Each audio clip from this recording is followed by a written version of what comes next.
Marabouté, tome 1, chapitre 1. Fatouma se sentait légère ce matin, inexplicablement euphorique. Elle ne ressentait plus cette douleur latente et pernicieuse dont ses pieds fatigués de trop de courses lui renvoyaient habituellement les échos en plaintes lancinantes et silencieuses. Elle semblait danser sur la piste rude et étroite, sautillant avec adresse d'une pierre à l'autre, glissant élégamment d'un drap d'herbe séchée à la couverture aride et poussiéreuse d'une latérite rouge et volatile. Ses compagnes, plus jeunes qu'elle à part l'énigmatique et respectée Hanouna, sans âge, aux rides profondes et sèches pareilles aux sillons des champs après le labour, avaient cessé leur commérage amusé, ponctué de rires étouffés. La rumeur prétendait que les prouesses nocturnes et comparées de leurs maris alimentaient essentiellement leurs échanges moqueurs. Mais la rumeur est menteuse, nous le savons tous. Déjà, la chaleur lustrait leurs visages, de gouttes de sueur dont la poussière du chemin s'abreuvait. Les dieux facétieux, artistes inspirés, y dessinaient des arabesques changeantes, remodelant leur apparence à leur fantaisie. Ah, combien de fois Fatouma avait-elle arpenté ce chemin qui menait de Kandou au marché de Kangoulou. Si l'âme innocente vous prêtait une oreille attentive et patiente, au vent qui recueille les paroles des dieux en ces lieux reculés, peut-être obtiendrez-vous un jour la réponse. Je sais seulement que Fatouma n'aurait pu vivre sans ces voyages au marché, qui rythmaient son existence, au point d'en être le souffle essentiel, le berceau de ses émotions, le livre ouvert de ses connaissances et le terreau fertile de son imagination.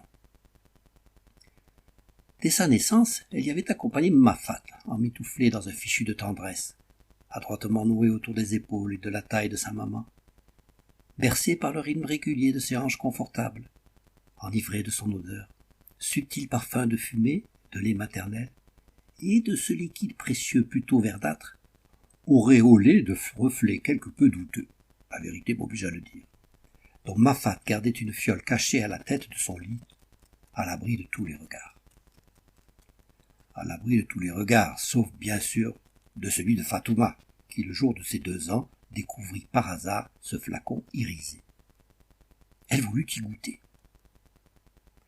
La bouche en feu, ses hurlements alertèrent alors tout le village, et le sorcier promptement diligenté lui fit avaler une mixture au goût si infect, à l'odeur si répugnante, qu'elle fut définitivement guérie de toute velléité de tester un liquide inconnu, aussi merveilleusement coloré soit-il.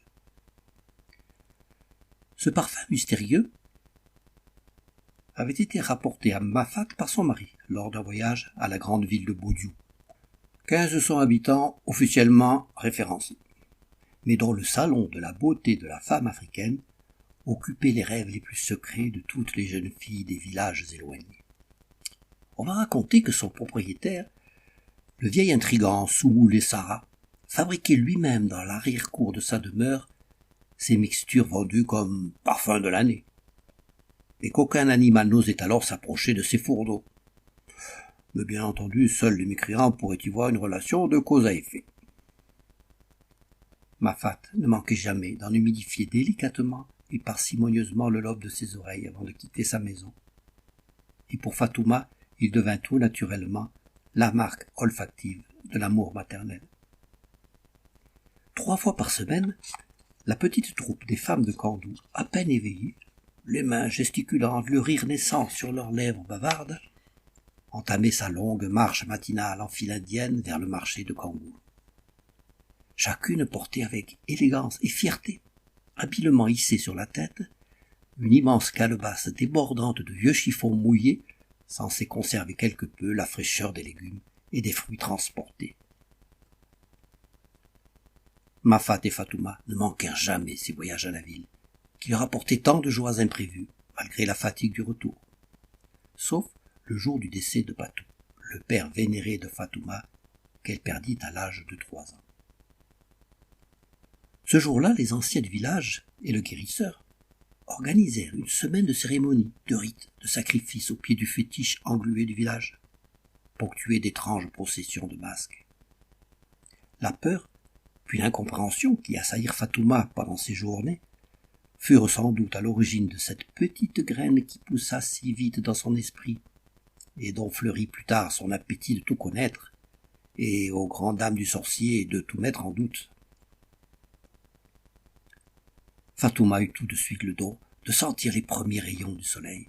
Baguette magique d'un chef d'orchestre fabuleux, inviter les fleurs timides, les herbes séchées, les arbres reposés, la terre encore bâillant et les rochers endormis, à une symphonie de parfums, d'abord tout en légèreté et délicatesse, de plus en plus suggestive et prégnante, pour finir en apothéose de fragrances nouvelles, où chacune et chacun d'entre eux délivrait ses notes de senteur sur la portée invisible de son âme d'enfant émerveillée. Elle pouvait se repérer sur la piste les yeux fermés.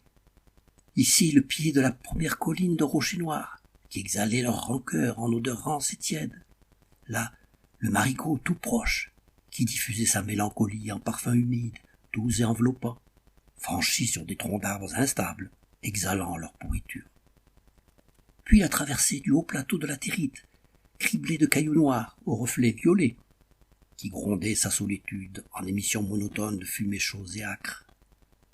Plus loin, le vieux baobab, qui offrait sa protection ombragée en un bouquet subtil et enivrant, mais aussi le flamboyant, tout proche des premières maisons de Kangoulou, qui couronnait sa magnificence de parfums espiègles et envoûtants. Le grand chemin, que rejoignait la piste 1 kilomètre avant le marché, barbouillant ses prétentions de relents de gaz d'échappement des premières mobylettes matinales. Enfin, la cabane de police et son remugle repoussant, où Fatouma, pour la première fois, ouvrait ses yeux curieux. Dès qu'elle eut assez de force pour marcher, Fatouma voulut faire partir de la bande, et refusa le dos de sa maman. Bien entendu, elle y fut admise par toutes, et ses facéties joyeuses la rendirent vite indispensable. Si elle était en retard à cause d'un réveil un peu trop difficile, on l'attendait patiemment, et les reproches qui lui étaient faits étaient trop empreints de tendresse et d'indulgence pour qu'elle y accordât une grande attention. Ces voyages furent son terrain de jeu de jeune enfant pour devenir le refuge de sa vie intime dès son adolescence. Elle ne mit pas longtemps à jouer son rôle dans ce petit théâtre ambulant où chacune rivalisait de bons mots et d'anecdotes souvent imaginées, paillardes ou moqueuses, légères ou tristes, mais témoignages ô combien attendrissants et poignants de la force de ces femmes face à leur destin de souffrance et de labeur. Fatouma s'émerveillait à chaque instant de l'outarde lourde qui prenait son envol maladroitement, du lapin fouineur qui déguerpissait la queue en l'air, du tintamarre désordonné d'un troupeau de pintades fuyant l'arbre sur lequel elle tirait avec précision au lance-pierre. Lance-pierre dérobé avec dextérité et malice, mais non sans quelque innocente perfidie, il faut le dire, dans la case du sorcier assoupi un après-midi de grosse chaleur. Elle s'émerveillait également du coq de Buffon, ou de l'oribi majestueux, surpris se désaltérant à l'eau claire du marigot, de la lune intimidée, cachant sa nudité d'un voile de nuages diaphanes, délassée de cette piste qu'elle faisait déjà sienne, qui décorait les collines et les vallons d'un collier rouge et ocre aux courbes harmonieuses, de ces termitières imposantes d'où jaillissait une myriade de combattantes courageuses à chaque coup de bâton qu'elle leur assénait, et de ses compagnes qu'elle observait malicieuses et dont elle aimait partager les rires et qui lui apprenaient la vie. Aujourd'hui, la jeune adolescente fantasque et rebelle était devenue une femme de 51 ans, plus sage et plus posée sans doute, mais tout aussi rebelle à n'en pas douter, dont les affres de l'existence avaient commencé à scarifier le visage, et dont le dos légèrement voûté témoignait du poids des efforts farouches déployés pour sa survie. La reconnaissance et l'admiration que lui prodiguait à présent le village étaient le fruit d'une ténacité rageuse et d'une volonté rare qui avait mis longtemps à vaincre l'opprobre réservé aux femmes seules et sans enfants. Même si Fatouma, refusant de prendre un mari qu'elle n'aurait choisi, fut autorisée à rester au village surtout par reconnaissance envers son défunt père, Patou, unanimement apprécié par sa vaillance et son savoir, ne fut-il pas le griot du village pendant plus de 50 années. Bon, Fatouma avait bien eu quelques liaisons secrètes et elle ne reniait pas de faire golo-golo dans la case à l'occasion. Certains vous diront qu'elle ne perdait en ces instants ni son ardeur ni son imagination. Mais je dois confesser que je n'ai pu à ce sujet obtenir de témoignages directs. Tout ce que j'ai pu apprendre, c'est qu'elle vécut un grand amour. Fatouma refusa toujours de m'en parler. C'était le secret de son cœur, me disait-elle. Mais elle m'avoua un soir de confidence réciproque, où nous épanchions nos âmes complices, assis près de sa case à l'orée du village, qu'elle ne tomba qu'une seule fois en grand amour, et que dès lors s'était ouverte la plaie jamais cicatrisée de l'absence d'un enfant, qui petit à petit avait masqué son visage et son cœur de nostalgie puis d'une tristesse résignée. Fatouma marchait donc en retrait, une dizaine de mètres derrière ses compagnes. D'abord étonnée, interrogative, celle-ci avait fini par accepter son silence, mais elle ne manquait pas de lui jeter un coup d'œil de temps à autre, intriguée par le sourire inhabituel qui fleurissait son visage et la légèreté soudaine de son pas. Fatouma se sentait en forme, presque gaie. Tout au long de sa marche, elle avait senti remonter irrésistiblement de ses entrailles le poids de sa peine cachée au plus profond d'elle-même. Elle ne ressentait ni peur, ni souffrance, mais au contraire une inattendue libération. La douleur s'évaporait, comme au premier rayon du soleil s'évanouit le brouillard du matin. Fatouma pensa que ses nombreuses offrandes, son assiduité aux cérémonies du sacrifice, son respect craintif du fétiche du village, portaient enfin leurs fruits. Les dieux amadoués et les ancêtres conciliants consentaient à la libérer de ses chaînes. Elle ignorait encore à quel point ces derniers avaient effectivement décidé de se pencher sur son cas. Les signes avant-coureurs de l'approche de Kangoulou accompagnaient à présent Fatouma. Depuis un moment, la petite troupe avait rejoint le grand chemin qui relia Dougou, la capitale du pays, à Kangoulou, en passant par Boudiou. Goudronné il y a 10 ans, quand Amadou Diembé, maire de Kangoulou, avait fait une furtive apparition au gouvernement de la province, non entretenu depuis, il était devenu extraordinairement dangereux avec ses nids de poules cassants et invisibles. Son seul intérêt était de faire la joie des apprentis casse-cou en mobilette Peugeot qui zigzaguaient à toute vitesse autour de ses pièges. Une course de 500 mètres y avait même été organisée, jusqu'au jour où Soliman, un des petits-fils d'Amadou Diembé, s'y était tué après une cabriole qui avait arraché des cris d'horreur à toutes les femmes qui applaudissaient le long du parcours. Fatouma, plutôt que de les éviter, sautait par-dessus tous les trous qui se présentaient. Et n'eut égard à sa solide réputation de sagesse, on aurait appelé Zamboura le gendarme pour venir constater ses égarements. Et d'aucuns se seraient empressés de faire quelques sacrifices.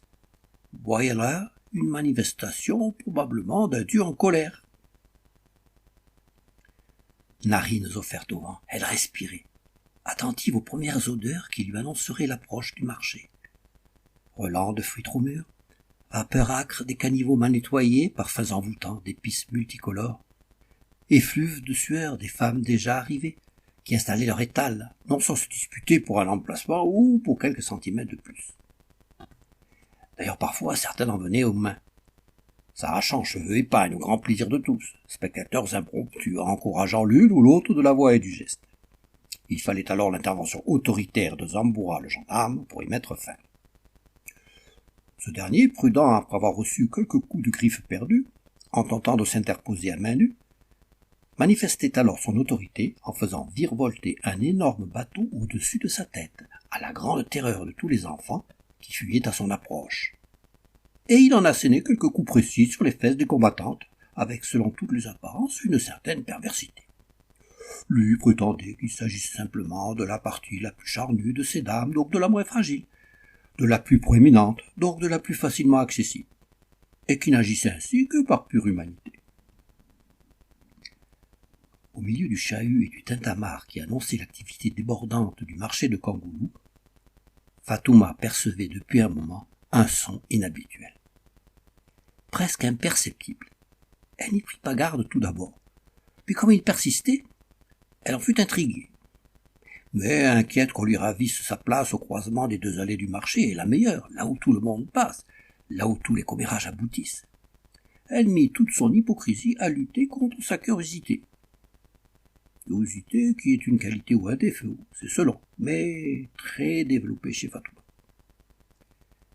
Les dieux durent sans doute convoquer une assemblée générale de toute urgence, pour trouver un moyen de la convaincre. À moins que le vent, complice, n'ait pris lui-même l'initiative d'amplifier en modifiant provisoirement sa direction, ce que Fatouma perçut soudain comme une plainte contenue. Toujours est-il que, non sans s'être assuré qu'Amida, sa meilleure et fidèle amie, s'occuperait de son emplacement au marché, emplacement dont elle lui précisa les dimensions au centimètre près. Prétextant une envie soudaine d'uriner, Fatouma quitta le grand chemin vers le magnifique flamboyant qui jouxtait le petit mur de pierre, annonçant les premières maisons de Kangourou. Petit mur qu'il lui fallut enjamber. Chacun prendra, j'espère, la mesure exacte de la difficulté à franchir un mur de 92 cm de haut, hauteur garantie, je suis allé vérifier, avec un pagne noué à la taille qui ne demande qu'à se dénouer et laisser entrevoir les hauts des cuisses de la dame, ce qui n'est pas en soi obligatoirement un vilain spectacle, mais fortement réprouvé par la bienséance et la morale. Et cela de surcroît avec une calebasse en équilibre sur la tête, connaissant la réputation non usurpée de mauvais esprit de ces contenants capricieux qui profitent de toute occasion pour se débarrasser de leur contenu. Voilà donc notre téméraire, exécutant un balai étrange, une main tenant la calebasse, l'autre effectuant un va-et-vient incessant du pagne à la calebasse, de la calebasse au genou dénudé, de celui-ci à nouveau à la tâche du pagne, qui se dérobe, perdant une tongue au passage, l'obligeant à revenir en arrière, et ceci plusieurs fois, jusqu'à ce que d'un coup de rein magistral, elle franchisse l'obstacle, avec quelques jurons que je ne répéterai pas ici, mais avec une fierté légitime et dorénavant, je l'espère, toute votre considération. Fatouma, dont le coup de rein avait un peu perdu de son efficacité avec l'âge, reprit son souffle à l'ombre rafraîchissante des branches du flamboyant, qui dépassaient du mur en une couronne enflammée. À sa grande surprise, celles-ci se courbaient vers le sol, et protégeaient de leur tendresse naturelle un petit panier aux vives couleurs, d'où s'échappaient de petits sanglots intermittents. Immédiatement, le cœur de Fatouma battit frénétiquement le tam-tam, un tam-tam incontrôlable, le tam-tam du bonheur fou, celui qui rapproche des dieux tant il est rare et précieux. Deux beaux yeux noirs tout ronds semblaient lui dire « Te voilà enfin !» Son corps tout entier, de la pointe des orteils à l'extrémité de ses cheveux, se mit à vibrer au son des cordes des choras divines qui résonnèrent jusqu'à Kandou, où Zoroastre le guérisseur, endormi sous l'arbre à palabres, fut réveillé d'une mangue lâchée avec adresse sur son crâne par les ancêtres complices. Interprétant immédiatement cette musique nouvelle et inconnue, fébrile d'émotion, il s'attela dès lors à la préparation de toutes sortes d'onguents, de poudres et mixtures diverses. Être prêt, il se devait d'être prêt à toute éventualité. Fesses irritées, accès de bourbouille, diarrhées infantiles, manque d'appétit, manque de sommeil, grains de sable dans l'œil, échardes diverses, piqûres d'insectes, morsures de serpents. Ne rien oublier, surtout ne rien oublier. Et Christ palu, vite aller cueillir les plantes nécessaires. Et la crème pour soigner les contusions en cas de petite chute. Il en avait oublié la formule. Non, elle lui revenait, ouf. Zoroastre s'activa comme jamais. Cassa 2 ou 3 fioles, maugréa, invectiva les dieux, inventa à l'occasion quelques nouveaux jurons, se coupa légèrement un doigt, renversa un tabouret qui tomba sur la queue du chien Boudos qui s'enfuit en grondant, manquant de renverser au passage la petite table sur laquelle reposaient les préparations terminées, écrasa un squelette de singe tombé d'une étagère, se trompa 2 ou 3 fois dans ses dosages, enfin, il vécut là les heures les plus anxieuses de sa vie de sorcier. Mais l'histoire retiendra qu'en 3 heures, bon, un peu plus de 3 heures, mais ne chipotons pas, Zoroastre avait achevé ses travaux, et qu'il n'avait rien oublié. Zoroastre décida alors qu'il était temps de prévenir les hommes du village. Fatouma serrait le petit panier contre sa poitrine. Noir comme le charbon de bois, marabe, dans le langage de l'ethnie de Fatouma le Burundais, emmailloté de chiffons de coton parfumés aux arômes d'amour maternel, s'offrait à Fatouma par les caprices du hasard, Outé en Burundi, le bonheur d'inventer une vie pour le petit marabe Outé, fils abandonné par une maman sans nul doute désespérée, et qui emplit de tout son amour le petit panier avant de le confier au Dieu bienveillant. Bon, si d'aventure quelque esprit chagrin me demandait comment j'ai pu deviner les sentiments d'une maman que personne ne rencontrera jamais, je répondrai simplement qu'il me plaît qu'il en ait été ainsi. Fin du chapitre 1, tome 1.